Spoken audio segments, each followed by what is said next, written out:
everyone, and welcome to another episode of Justin and the Food Entrepreneurs. I'm Justin Bizzarro. I'm your host, and today I have with me my loving, understanding, and patient significant other, Deborah Michas, as my co-host. Hello. Hi, everyone, and today we're interviewing Lisa Kirkpatrick of High Cotton Company. How are you doing today, Lisa? I'm doing very well, Justin. Thank you. And Lisa, tell us about what High Cotton does and some of the products you have, and how you got to where you are. High Cotton Company produces 3 flavors of cashews that are all very unique. I got to this point, I was very involved in my kids' high school, and I would make these as teachers' gifts for Christmas, and the teachers would come back and start asking me, when are you going to make some more of those cashews? So when the kids graduated from high school, I needed something to do, and decided I would see if there was a market for my products. And so that's how I got this started. Go. So, Lisa, do you have a background in being an entrepreneur, or did you grow up in a family who had been entrepreneurs? I did. My dad owned his own, it was an aerial mapping surveying company. And so after I graduated from college, I started working with him. And he left the country a lot. He was traveling quite a bit. And so he would leave me to run the company while he was away. And that's how I grew up. So did that give you a comfort for the idea of going out on your own and starting your own business? Yes. Yeah. It did. I just felt like, why not? Why not give it a try? He did it, and I felt like that I had enough experience just working with him, managing the clients, running the day-to-day operations, that I would hopefully be able to pick it back up. I was out of the workforce for quite some time because I stayed at home and raised my kids, and like I said, was very involved in their school. And so I started this after they left. So when you made the decision to start this company, I mean, what was the biggest, thing to wrap your mind around? Was it, obviously you were already producing these gifts, and so that part seemed kind of in your wheelhouse. Was there anything that was a little nerve-wracking, like how do I go about doing this, or?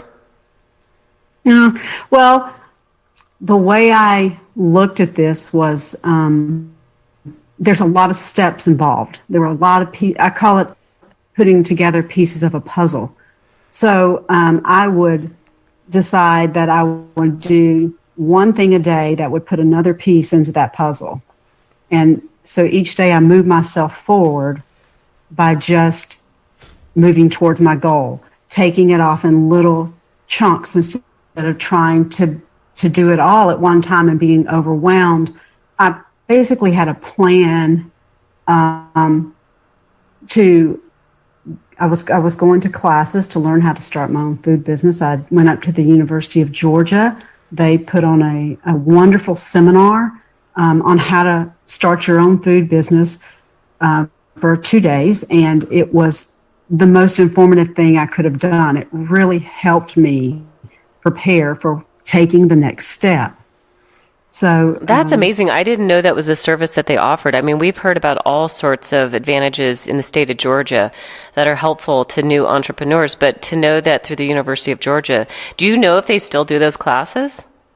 They do them every year. And it's a 2-day seminar that they will bring every discipline needed to start your own food business in, and they will do a mini lecture, and then the person who has given the lecture gives you their information so that you can contact them if you have any questions.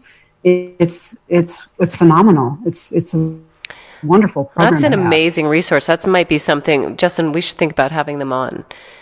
Yeah, on the show for sure. Yeah, I think a lot of what's so fun about this whole podcast is entrepreneurs can kind of check in and hear what have been hard parts for other companies, and also find new shortcut ways maybe to get their products into grocery stores or whatnot. But that right there is a great little tidbit, and so I'm sure it'd be helpful to have them on. So thanks for sharing that with us. So when did you start your company? One of the things,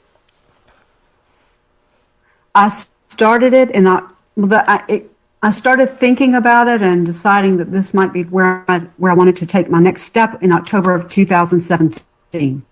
So it took me a year. It basically took me a year to get to market because I went to the classes. I wanted my branding done before I hit the market. I wanted everything to be consistent. I wanted to have everything lined up the way I thought it should be. And so I waited a year, and I came to market October of 2017.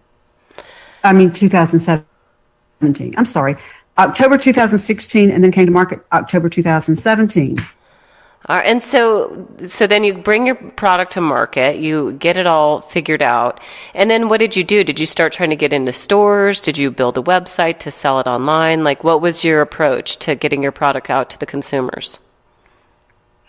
I started at farmers markets, and there's a local farmers market here in Sandy Springs that I submitted my application to, and they accepted me, and I started very late in the season because the season ends in December, but I started in October.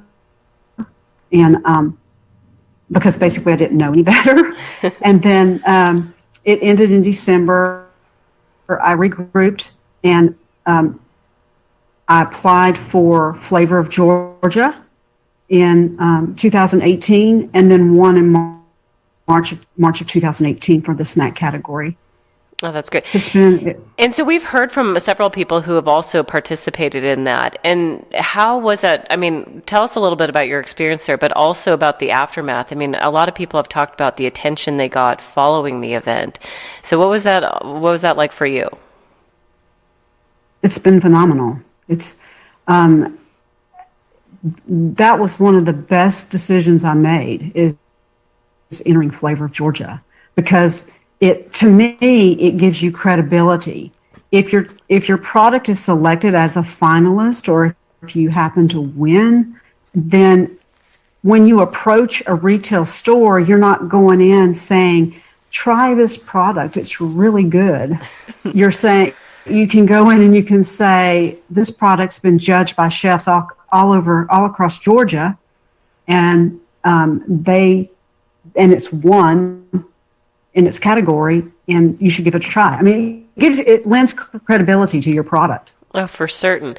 And so I mean, I'm hearing that that's an accolade that you can say, hey, our product has earned this. But did people hear about your product and come to you because they heard that you won? Did that also bring attention the other direction?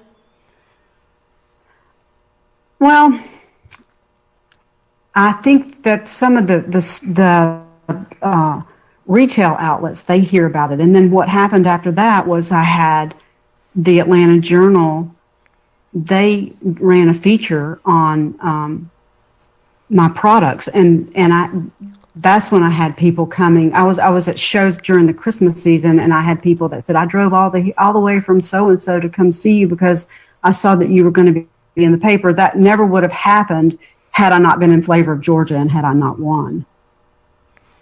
And tell us a little bit about the product that you entered into the Flavor of Georgia, those different products and the different kinds of products you have that you're selling.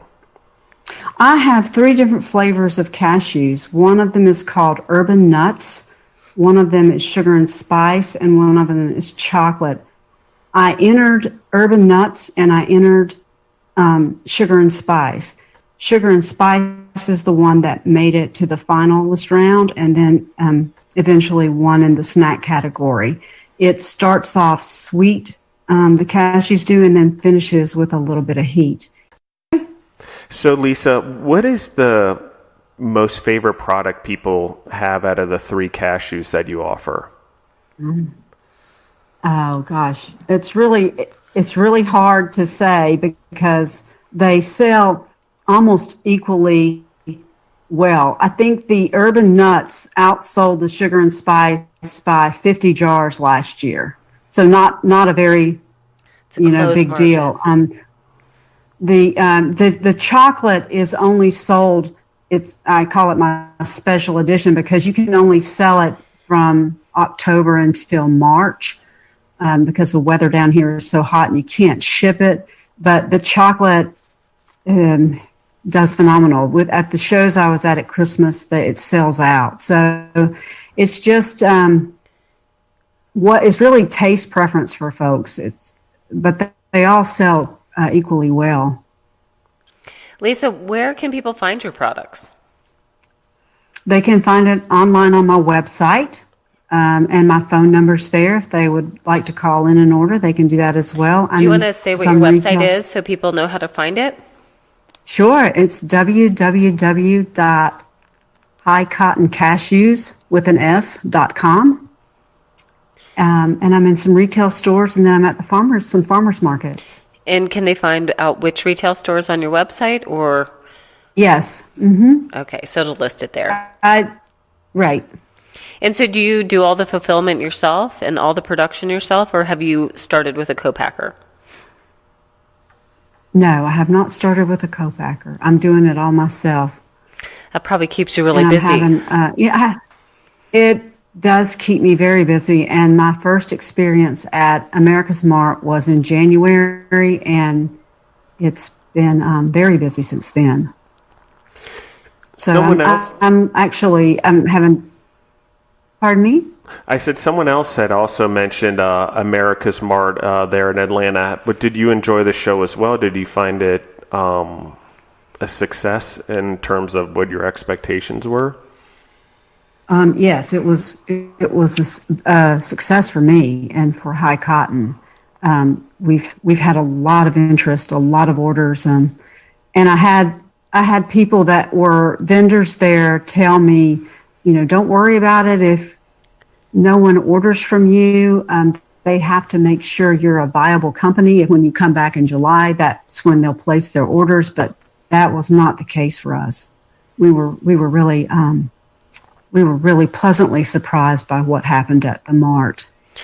Well, that's great. So what type of people was it, companies who were wanting you to do fulfillment for gifts to clients, or was it retail stores wanting to put you on shelves, or what type of buyers were there? Retail stores. There were department stores there. There was media there. There were magazines there that were showing an interest.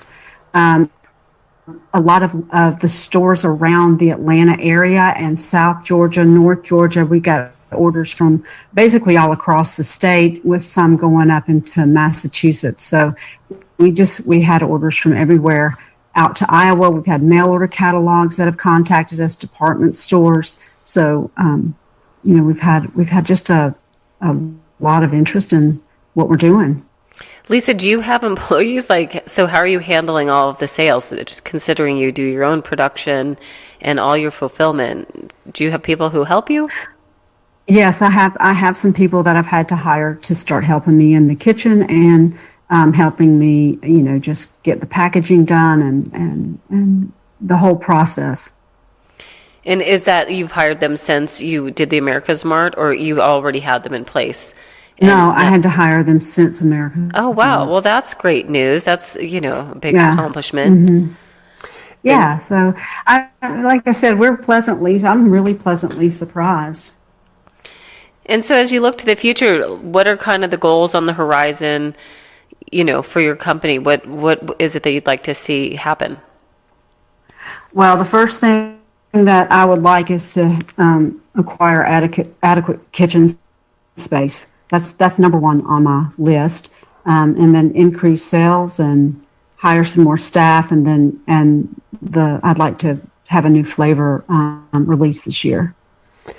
And I want to back up for a second, just because. How did you get involved, and how did you find out about the America's Mart there in Atlanta? I was at the Sandy Springs Festival, and I think it was either September or October.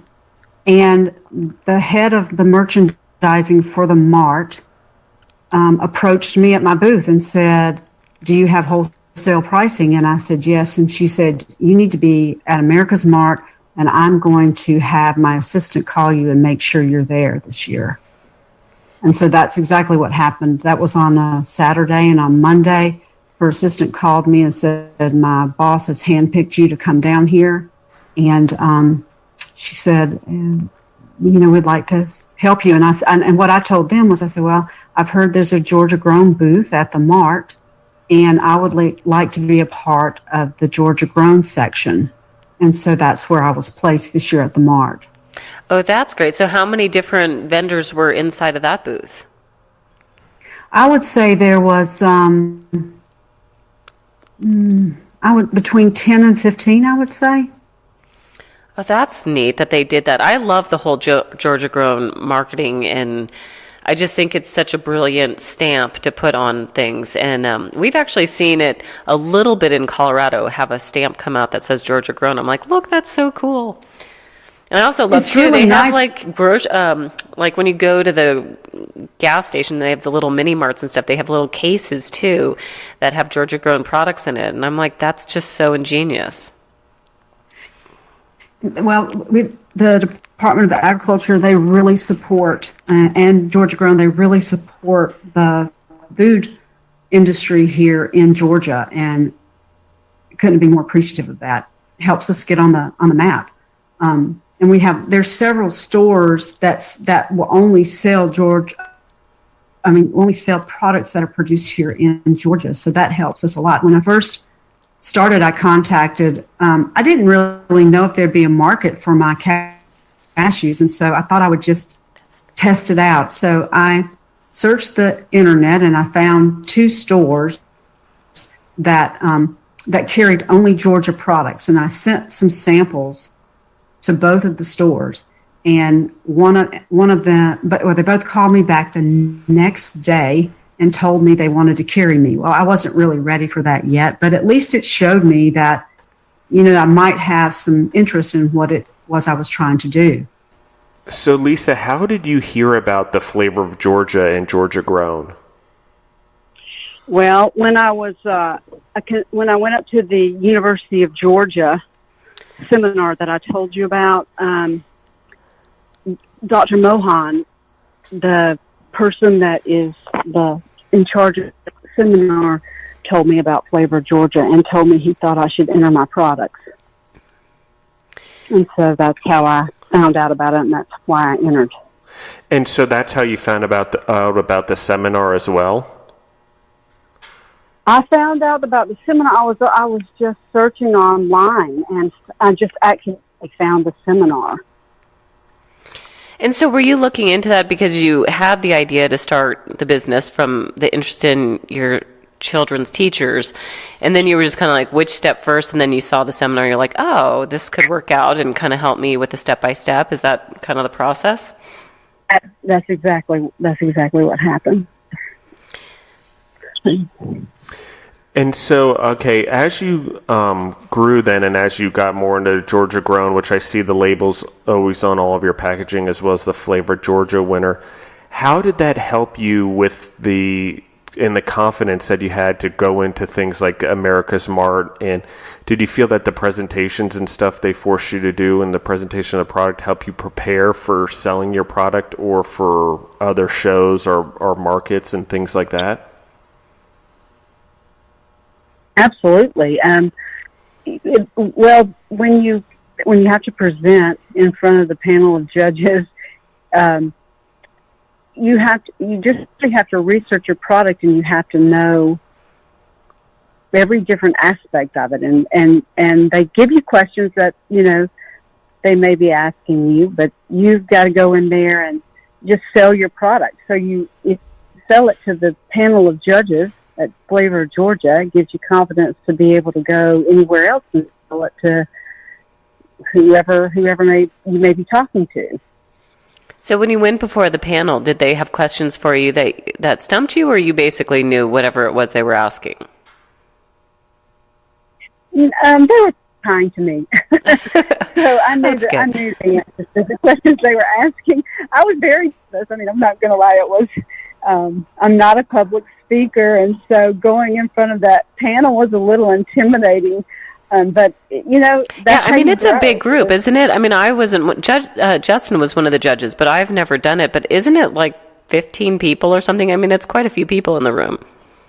It is, and you're at a podium in front of them, and they're in like a semicircle around you, and so you're on the hot spot. Yeah, for sure. But it was I mean, they were very kind. You make it out in your mind to be a little more frightened than what it actually is.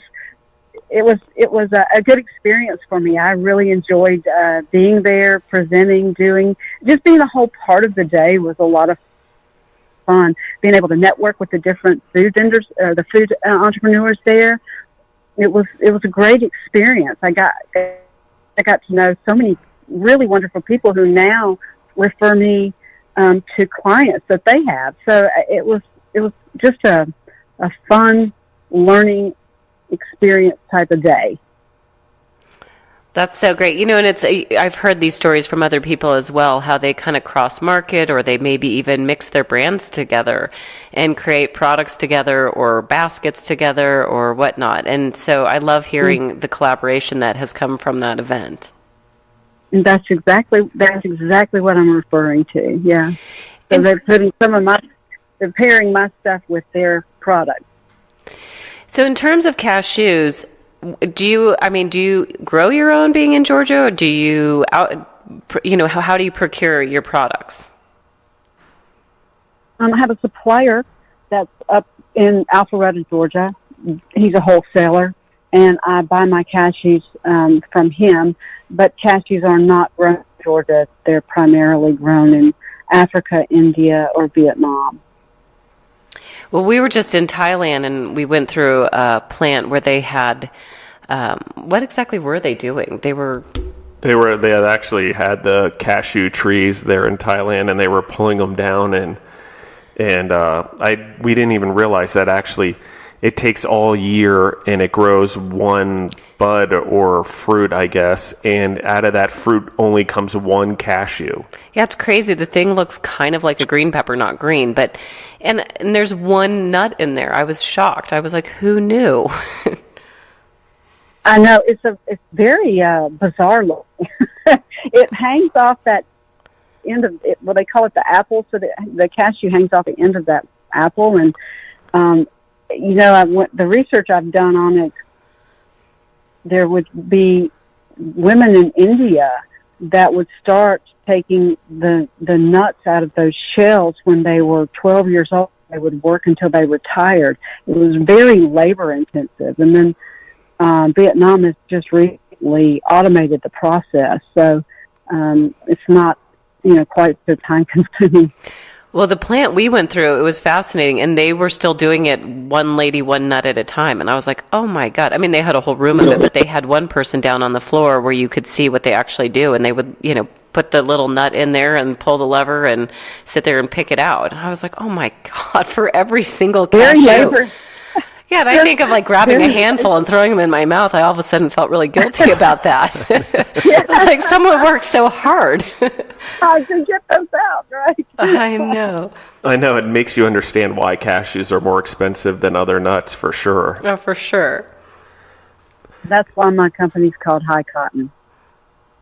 If you're from the South, most people in the South kind of know what high cotton means, but it's living in good times, a time of prosperity. You're doing pretty well. So I had to have a name that reflected what I was trying to present. And cashews are an expensive nut to begin with. And then when you have to process it and add spices and flavors to it, then it becomes more expensive because of the time you've had to put into it. Oh, I love the double meaning of it. I didn't know that's what that meant. I love when people put, a little bit of flavor of the South in there, too, to their story and into their name. So I love that you shared that with us. Thank you. Well, thank you. Thank you. And so I love the name. I didn't realize that that's what it meant. We were going to ask you, so that's awesome. Do you feel that it's been sort of a prophecy now that you've named it that the times have gotten better since you've started the business? And how does... I love it. Self-fulfilling prophecy. Yeah. Well, I hope I've been so pleasantly surprised with everything that's happened, and and how quickly it has occurred too. So I'm just hoping it continues. I'm hoping that I take the right steps.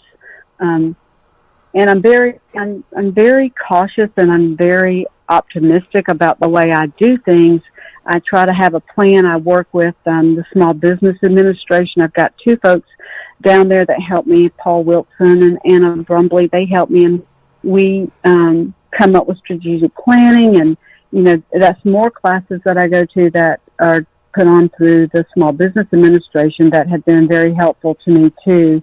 They make you really take a look and evaluate and get what's in your head out onto paper so you can actually see what it is what your strengths are, what your weaknesses are, and then how to capitalize on those strengths and then eliminate or work on those weaknesses. So with that being said, I mean, which parts of the business are your favorite part? What's the natural part for you that, is kind of a Zen place for you? And what's the part where you really have to dig in deep and go, gosh, I just really need to do this today? Social media is what I struggle with. I've had to hire someone to help me with the social media piece of it. But what comes most naturally to me is the marketing piece of it. I knew what I wanted for my logo, but my graphic designer did an excellent job. She's in Cartersville. Laura J. Designs is the company, and she did an excellent job of taking what I described to her and then bringing it to life into my logo. And so that's a pretty easy piece for me. The cooking piece of it, I've always loved to cook. So that's natural for me. I started cooking when I was small, and I've always enjoyed it. So the marketing and the cooking pieces are the thing I think I do the best, and then the thing that I need help and need to kind of build up a little bit is the social media piece of it. You mentioned that when you started this, it had to do with your children and their teachers and whatnot. Have any of your children shown interest in possibly doing this in the future, or do they partake in it at all? Absolutely. My son, when he comes home, he works one of the farmers markets with me. And then when my daughter comes home, she helps me in the kitchen. So I have a lot of support from my family, and that's really important to me. It's also a great way for us to spend time together, and it teaches them, something about entrepreneurship, and that if they want to, they can try anything they want to do. And so, your children being involved, is it something that you hope to grow the business and pass it on to them down the road, or grandchildren, or you haven't gotten that far yet? I haven't gotten that far yet, but I'm hoping to. I mean, I hope that it will continue to grow, and I'm going to keep working it and just seeing where it leads. And you had mentioned that you were needing more kitchen space and hoping to grow into a larger kitchen. How are you doing your production now, and what are you sort of looking at for growth in terms of that growth in order to hit your new targets? Well, the kitchen that I'm at is quite small, and I'm looking at a place south of the city that I've already contacted the Department of Agriculture. They're going to come and do a pre-inspection for me at the end of this month, and then I've got to talk with the city to make sure the zoning is correct. So again, it's putting those pieces of the puzzle together, making my next move. And I just know that I need a larger space and I need more kitchen time. And that's what's been difficult, is acquiring kitchen time in Georgia, because I've contacted just almost everyone on the Department of Agriculture's list for kitchens and commercial kitchens, and they're filled up. So it's quite a demand. I've been talking with other people that I've met through Flavor of Georgia. I've talked with one man. We've been talking about going into a kitchen together and seeing if we could start one, and then I'm started a different angle and, seeing if I can do this down south of the city at another location. So are you currently using shared kitchen space, and now you're maybe looking at procuring your own kitchen, or maybe one to share with another business? Yeah, I'm looking at procuring my own kitchen right now. Mm-hmm. And that's just... And then I'll bring up the... Okay, so you'd be looking to co-opt the kitchen even if you did it yourself? Yes.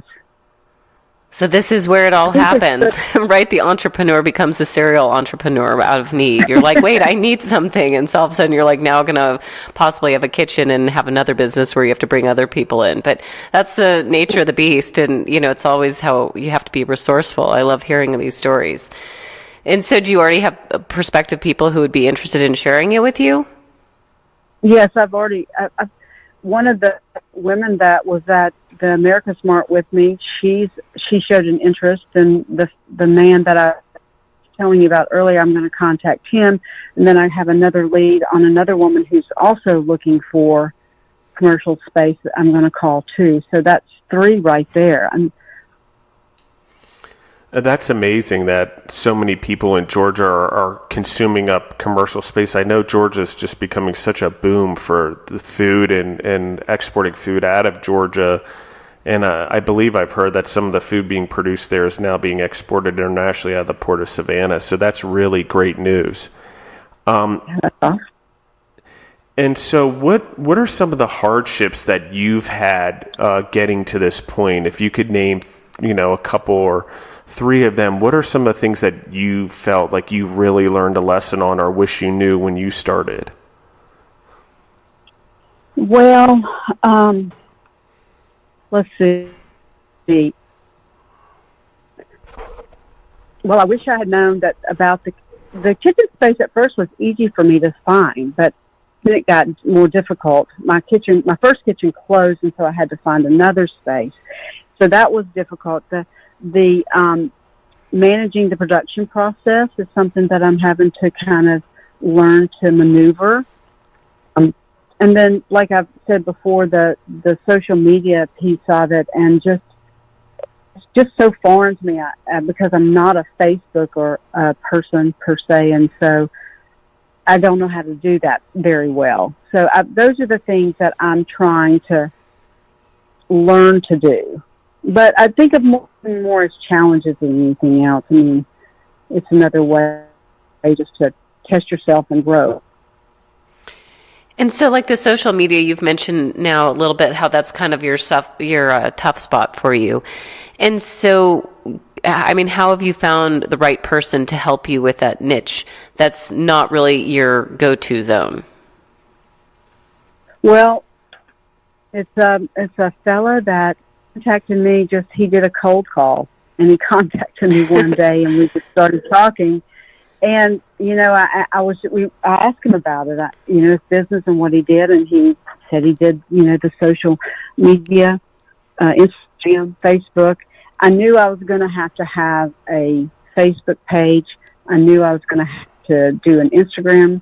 I have an Instagram account, and so he told me that he could help me with that. He could do the post for me, and he'd get the followers on Instagram. And so we just kind of set up a trial, and sure enough, he was good to his word. And so, he increased my following on both places and helps me, post things on both social media outlets. Well, that's good. That's interesting to hear. I mean, the cold call, it still works. And it sounds like it's turned out to be a good relationship. And so does he give you tidbits too? Like, hey, make sure when you're at whatever event, like take pictures for me. Or does he give you little cues too of how you can help him, broadcast better for you and get you more followers and more attention?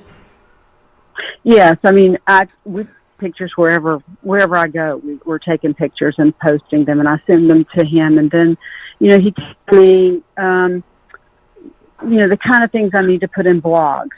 So last year I wrote up 6 blogs for my website that would be released my plan was to do a blog 1 month and a recipe 1 month. So that's what we've done this past year, is just kind of alternating between months, a blog and a recipe and a blog. And so, but he's the one that told me the things that should go into a blog, what the things I needed to be thinking about when I wrote the blogs. Well, that's good. I mean, that's a whole different service. No one's really mentioned that before, and I'm not sure why, but that's a great angle. We have a friend whose sister actually has a blog, and she does all sorts of social media, and she's going gangbusters, has huge following, and actually is making a living from all of that. I didn't even know that was really a possibility, but it apparently can bring lots of attention and sponsors. So that's a great outlet, and nice that you have such a wonderful resource who's helping you through that process. I've met some really great people through this whole process of starting this company, and they've been very kind and friendly and very helpful, and it's been a great experience for me. Yeah, I know in starting a business, I mean, so much of it as an entrepreneur in the beginning, you do so much all by yourself, and it can get a little bit lonely, but it is amazing how many different people that you have to come in contact with and work with who really kind of brighten your day and make your life a little bit easier. So it's great when you have those people come across you and who stick around for the long haul to really kind of see your growth and get to celebrate that with you. And so, yes, it's been great. Yeah, it's been a lot of fun.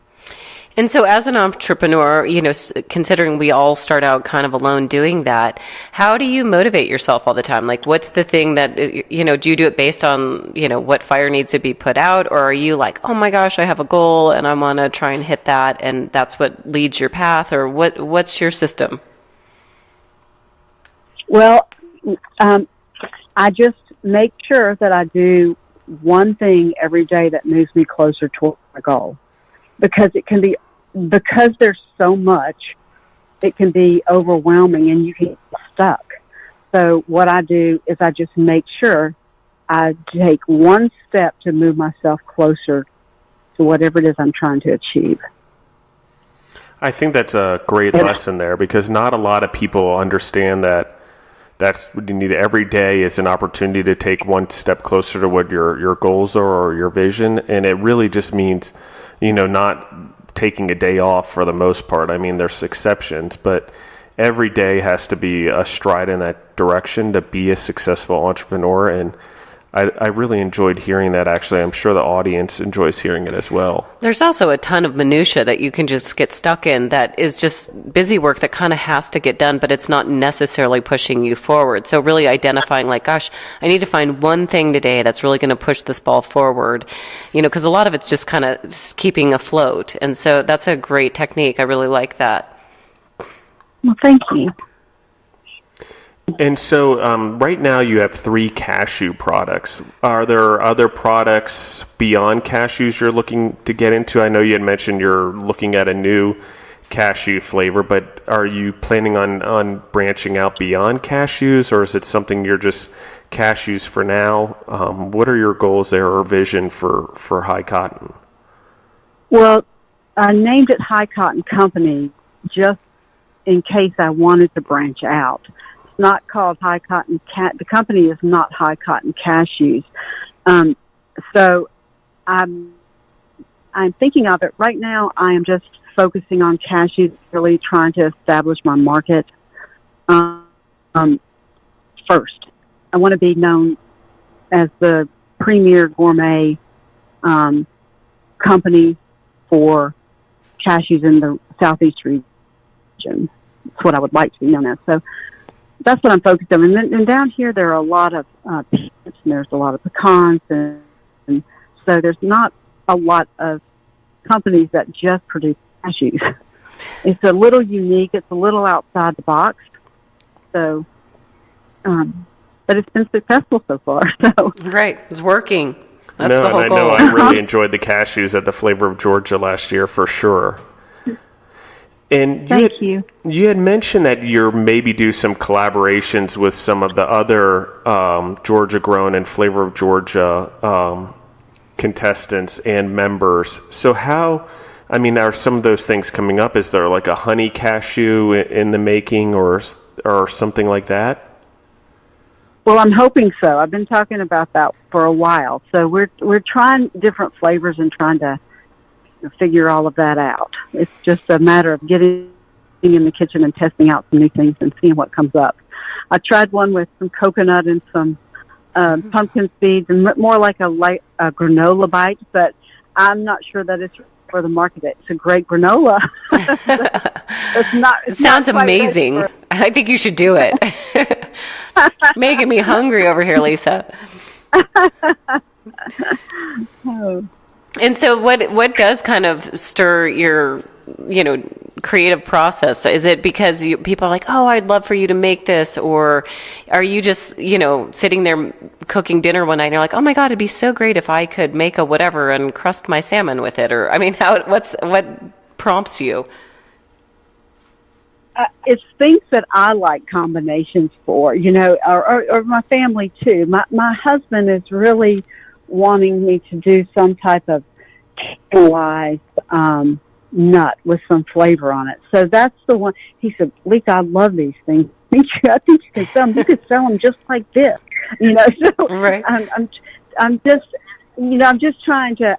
What my focus is trying to keep the flavors as unique as possible in something that's not found in today's market. That's really what, I want to do. There's a lot of companies that cook with sugar and cinnamon and their nuts, but that's not, I do have one that has some sugar and some cinnamon, but it's also got other things in it that gives it a different flavor than what you would normally taste. So I really want to keep the uniqueness of the flavors, but it'd be delicious, Right. And so as you go through that process, how do you come up with, this is it? I mean, do you have a panel you put it forward? Do you have a group of girlfriends? Or you're like, come over, I need you to test these 6 different versions of it? Or, how do you do it?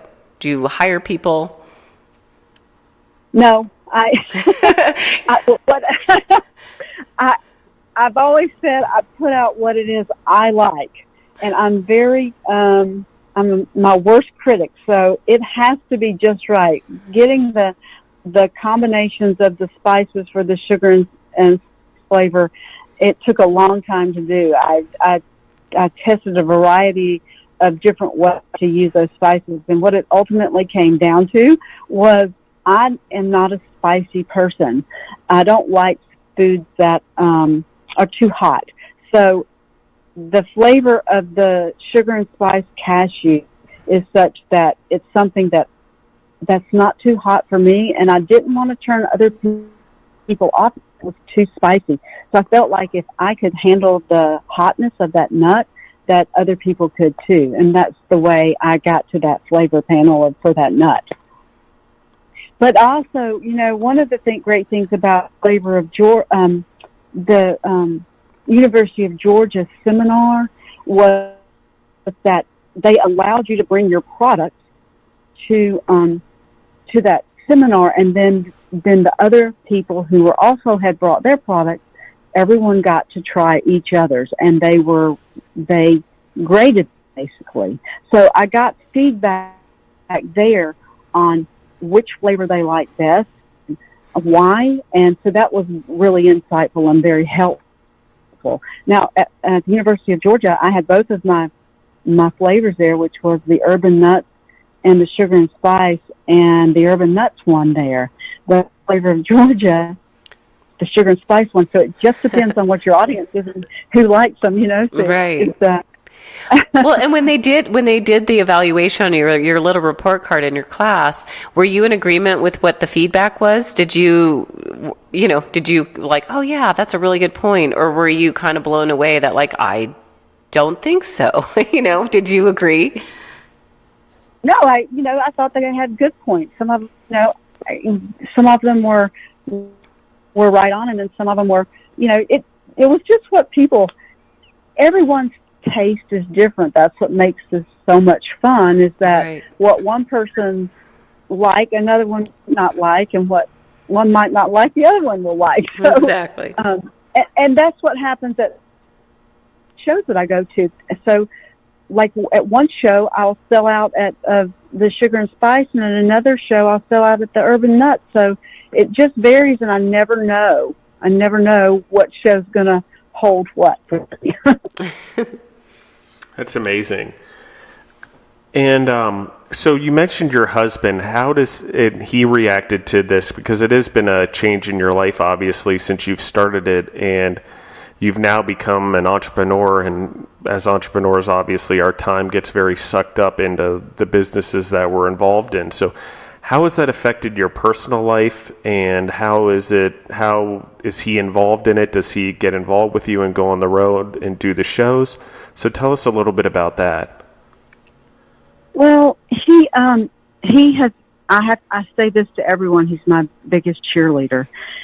He is promoting me to everyone he sees, and you know, sometimes it's easier for someone else to promote you than it is for yourself, and that's what I found here. He's my biggest fan, and he's in the corporate world, and so he sent all of my cashews to across the country at Christmas time. That's who he gave his Christmas presents to his clients. They got cashews. Oh, that's awesome. But he, because he basically runs his own business too, he knows what it takes to make something work. And I believe I came home a couple of weeks ago, and I said, it was like 9:00 at night. I said, this is the first time I've sat down today. And he said, Lisa, you've been working 12 hours today. And I said, oh yeah, you're right. So, I mean, it's just, it takes a lot of time. And he's been very, very appreciative of what I do, and very sweet in handling the time I have to spend away from him. So I'm very blessed. And so as your company is starting to kind of take on its own life, and you're having sales, and now you have employees, I mean, how do you get away? Do you have someone who can help you with that? Like if you guys want to disappear for a week, or how do you handle making sure you're taking care of yourself as well? Well, that's tough. Since the success, we did get away in the summertime, and I showed my other family members if I got sales over the internet, they could, how they package them, how they ship them out, and that kind of thing. So I haven't gotten to where it's too overwhelming yet. Now, when we're going to go skiing in a couple of weeks, so I'm going to have to, the person I've got that is helping with the packaging and things, I'm going to show her how she needs to help me get the products out, if we should get a lot of orders, or fill the orders because I have orders that have been staggered from the America's Mart that have some going out in February, some going out in March, some going out in April. So it just depends on when the stores were wanting them. So I try to get everything ready and make it easy for the person to come in behind me, and then they're just basically fulfilling the order or mailing it out, that kind of thing. Right. And it's always a tricky balance of figuring out at what point you bring someone in, but you kind of want to manage that, because at some point you're like, once you bring someone on, that's payroll, and then you are worried about them paying their rent because you got to pay them. And so it's tricky, but that makes sense that you just kind of get all your ducks in a row, and then it's a little bit easier for someone to put your shoes on for a couple days because they're not having to put them all the way on. Right. Well, it's new, so this is a learning process for me too. I've never had employees. I mean, when I was working with my dad and at his company, we had employees that I had to manage. But being your own and it being new, and you're also new to the food industry, it's kind of a learning process. And I really like to get people on board who, first of all, love the nuts. So the people that I have on board with me now, they were my original clients, and they just love my products. So they told me it's easy for them to come in because it's so easy to sell something that they love. So, I want to take them with me as this grows, because I really think it's wonderful to have people who believe in what it is you're doing. Agreed, 100%. Well, Lisa, I want to thank you for coming on the show, and I'm looking forward to having you back on in a few months and see how things have progressed and how America's Mart has gone. I believe you said you're going back again in July or June. Yes, July. And so we'll definitely, I'd love to have you back on the show again, and we can talk about how that goes after July and see how your business has progressed, because I'm sure it'll really ramp up if you've had the success you had at the first one and then going to another one. And so I wanted to thank you. So thank you, Lisa, very much. Well, thank you, Justin, for having me. I really appreciate it. Yeah, and Lisa, before we get off, can you just give everyone your website and your social media handles so everyone can find you online if they want your product or if they want to reach out to you, and where they can follow you on social media?